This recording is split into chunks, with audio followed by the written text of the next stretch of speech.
للفقراء والمساکین والعاملین علیہا، اس کی تفسیر چل رہی تھی، تو اس میں نے زکوٰۃ کے مصارف بیان کیے تھے، اور امام شافعی اور امام ابو حنیفہ رحمہم اللہ تعالیٰ کا جو اختلاف تھا وہ بھی میں نے بیان کیا تھا۔ اس اختلاف کا میں خلاصہ دوبارہ پیش کر دیتا ہوں۔ امام شافعی رحمہ اللہ تعالیٰ کے نزدیک یہ جو 7 قسم کے اصناف ہیں، قسمیں ہیں، ان 7 کو زکوٰۃ دینا لازم ہے، اور کم سے کم ہر صنف میں سے 3 افراد کو دی جائے گی، جبکہ امام ابو حنیفہ رحمہ اللہ تعالیٰ کے نزدیک ان میں سے کسی کو بھی دے دی اور ایک کو بھی دے دی تو زکوٰۃ ادا ہو جائے گی۔ دوسرا اختلاف یہ تھا کہ امام حنیفہ کے نزدیک زکوٰۃ صرف کسی کو زکوٰۃ کے پیسوں سے کھانا کھلا دینا یا استعمال کروا دینا چیز کافی نہیں ہے، بلکہ للفقراء کا مطلب اس کو مالک بنانا ضروری ہے، اور اس میں فقیر کا بہرحال فائدہ بھی ہے۔ تو آج میں انشاءاللہ اسی کو کنٹینیو لے کے چلتا ہوں، پھر ہم اس رکوع کے آگے تفسیر کی طرف جائیں گے۔ تو زکوٰۃ کے مالک بنانا چونکہ فقہ حنفی میں ضروری ہے، تو اس پر کیا فقہی احکام مرتب ہوتے ہیں اور کیا آج کل لوگ اس بارے میں کوتاہیاں کر رہے ہیں، یہ بھی میں ڈیٹیل میں بیان کرتا ہوں۔ ابھی پہلی بات تو یہ کہ ہمیں یہ پتہ چلا کہ اباحت کے طور پہ زکوٰۃ ادا نہیں ہوگی۔ اباحت کا مطلب میں نے زکوٰۃ کے پیسوں سے کھانا خرید کے جب کسی فقیر کو کھلایا تو اس سے زکوٰۃ ادا نہیں ہوگی۔ آپ کھانا ہینڈ اوور کر دیں اور اس کو بتا دیں کہ تم اس کے مالک ہو، تمہاری مرضی کھاؤ، تمہاری مرضی یہ پلیٹ فروخت کرو، جو مرضی کرو، تم مالک ہو، اس سے پھر زکوٰۃ ادا ہو جائے گی۔ اس سے آپ یہ اندازہ لگا لیں کہ بعض دفعہ یہ ہوتا ہے کہ لوگ کیا کرتے ہیں، کسی کے علاج میں زکوٰۃ دے رہے ہوتے ہیں اور مریض کو مالک نہیں بناتے، اس سے بھی زکوٰۃ ادا نہیں ہوگی۔ مثال کے طور پر آپ کا کوئی دوست ہے، زکوٰۃ کا مستحق ہے، وہ بیمار ہو گیا، ہاسپٹل میں ایڈمٹ ہے، آپ نے کیا کیا، دوائیں خرید کے اس کے لواحقین کے حوالے کر دیں اور وہ اس کو، یا ڈاکٹر کی فیسوں میں زکوٰۃ کے پیسے دینا شروع کر دیے، یا زکوٰۃ کے پیسوں سے دوا خرید لی، خوب سمجھ لیں اس سے زکوٰۃ ادا نہیں ہوگی۔ وجہ اس کی ہے کہ وہ مریض اس چیز کا مالک نہیں بنا ہے۔ اب آپ نے اگر ڈاکٹر کی تنخواہ دے دی یا فیس دے دی اس زکوٰۃ کے پیسوں سے، تو مریض کو تو پتہ بھی نہیں ہوتا، بعض دفعہ پتہ چل بھی جائے گا تو وہ مالک تو نہیں بنا نا اس کا۔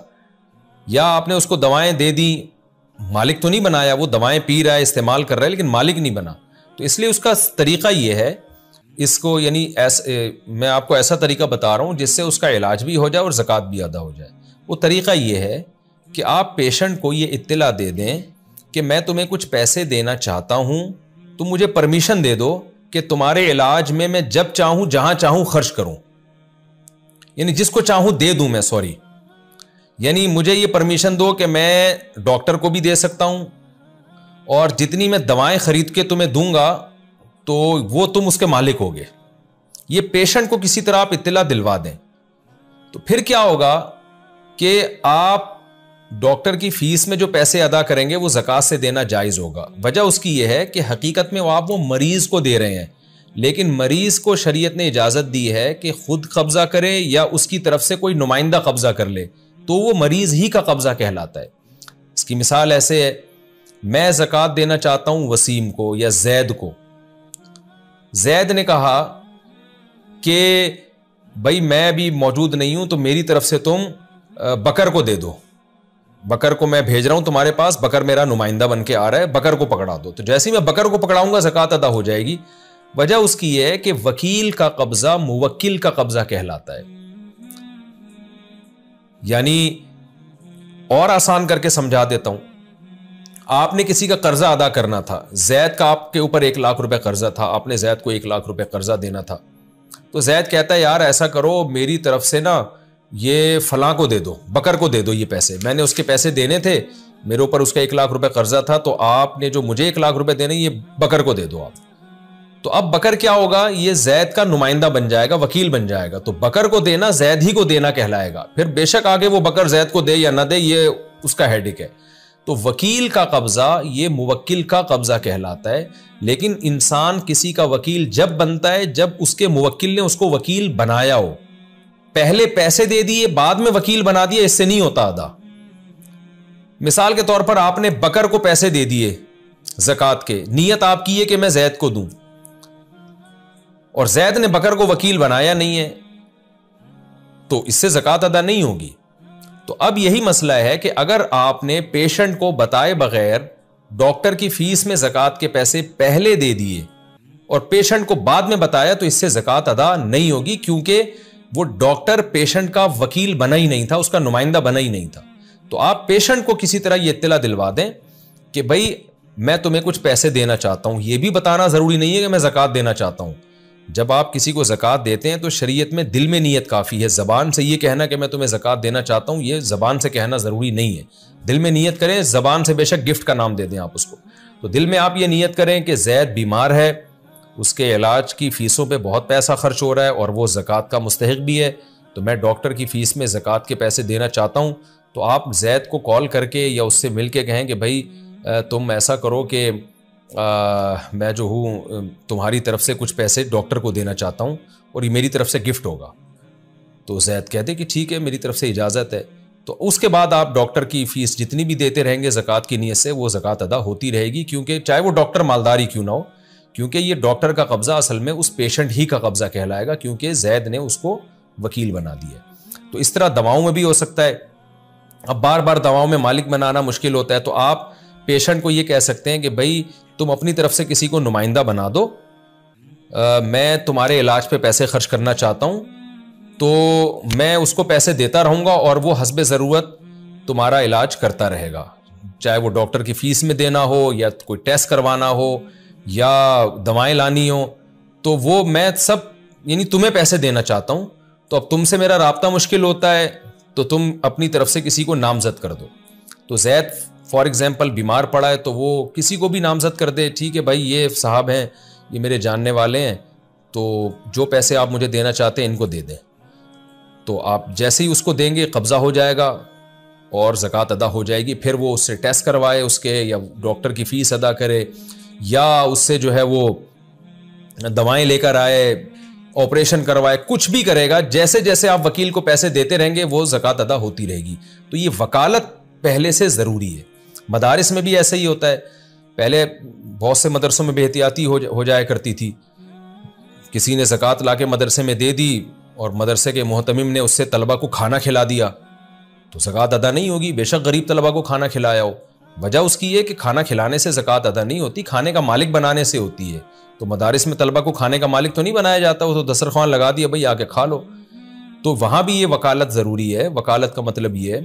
کہ مدرسے کا محتمم طلبہ سے پراپر اجازت لے کہ بھائی تمہیں جو زکوٰۃ دی جائے گی تم مجھے اجازت دو کہ میں زکوٰۃ کی رقم پر تمہارا نمائندہ بن کے قبضہ کر لوں، اور پھر میں تمہارے مصارف میں اس کو تمہاری پرمیشن سے، ابھی مجھے پرمیشن دے دو، اجازت دے دو، میں تمہارے ہی فائدے میں اس کو استعمال کروں گا۔ تو ایسی صورت میں جب وکالت نامے پر دستخط کروا لیے، طلبہ نے اجازت دے دی، دستخط اس لیے کہ تاکہ کوئی بعد میں انکار نہ کر سکے،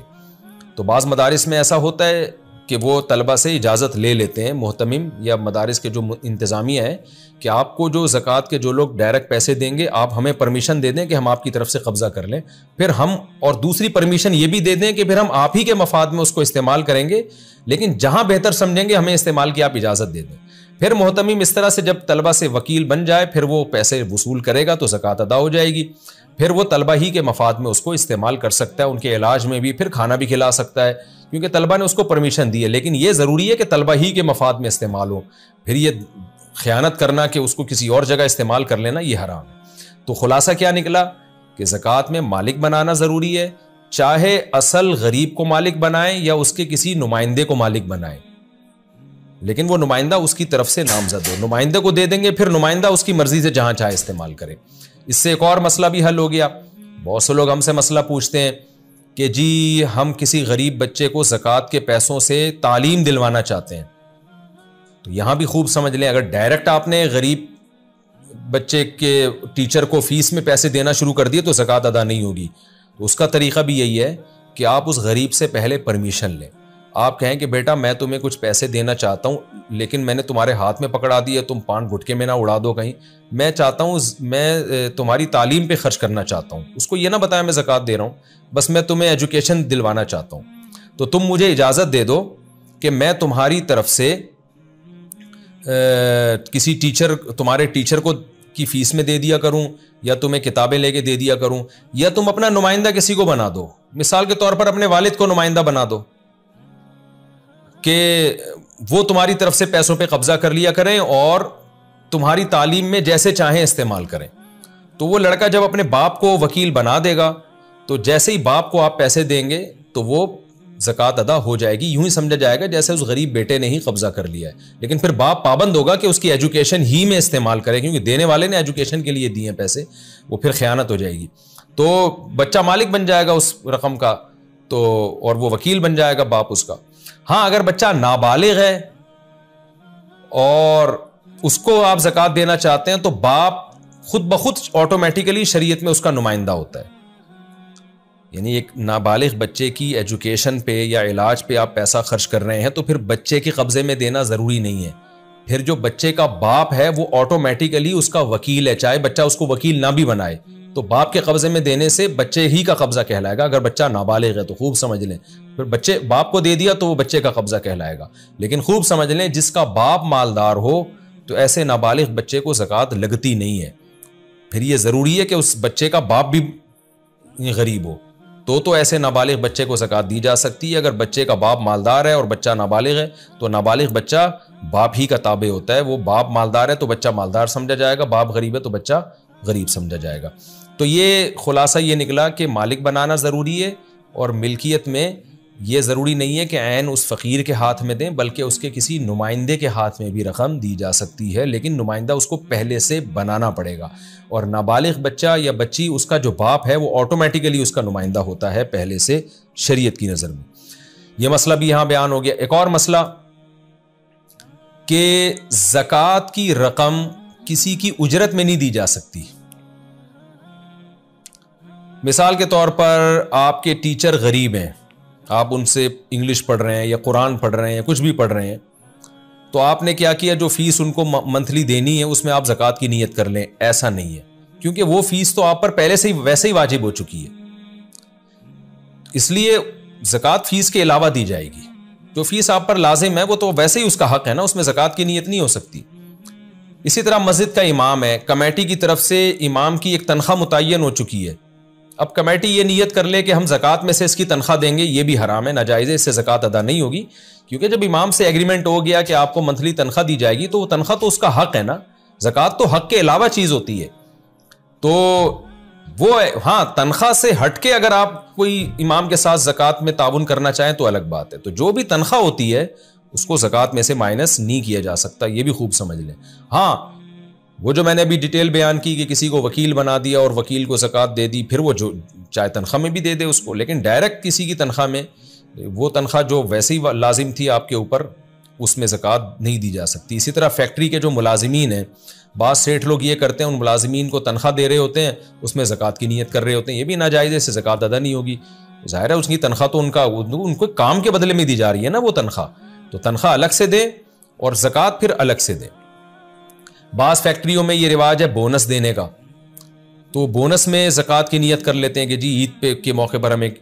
اضافی تنخواہ دیں گے. تو یہ بھی خوب سمجھ لیں, جہاں عرف یہ ہو کہ سال میں ایک دفعہ ڈبل تنخواہ دی جاتی ہے اور عرف کی وجہ سے اس کو لازم سمجھا جاتا ہو تو وہ بونس بھی تنخواہ ہی کا حصہ ہوتا ہے. اور اگر ایسا عرف نہیں ہے, کوئی ایسا ملازمین سے ایگریمنٹ نہیں تھا, سیٹھ صاحب بالکل اس کے پابند نہیں ہے کہ ڈبل تنخواہیں دیں, تو پھر وہ جو اضافی بونس ہے وہ زکوٰۃ میں سے دیا جا سکتا ہے. خلاصہ یہ کہ جو رقم آپ پر پہلے سے واجب الادا ہو اس میں زکوٰۃ کی نیت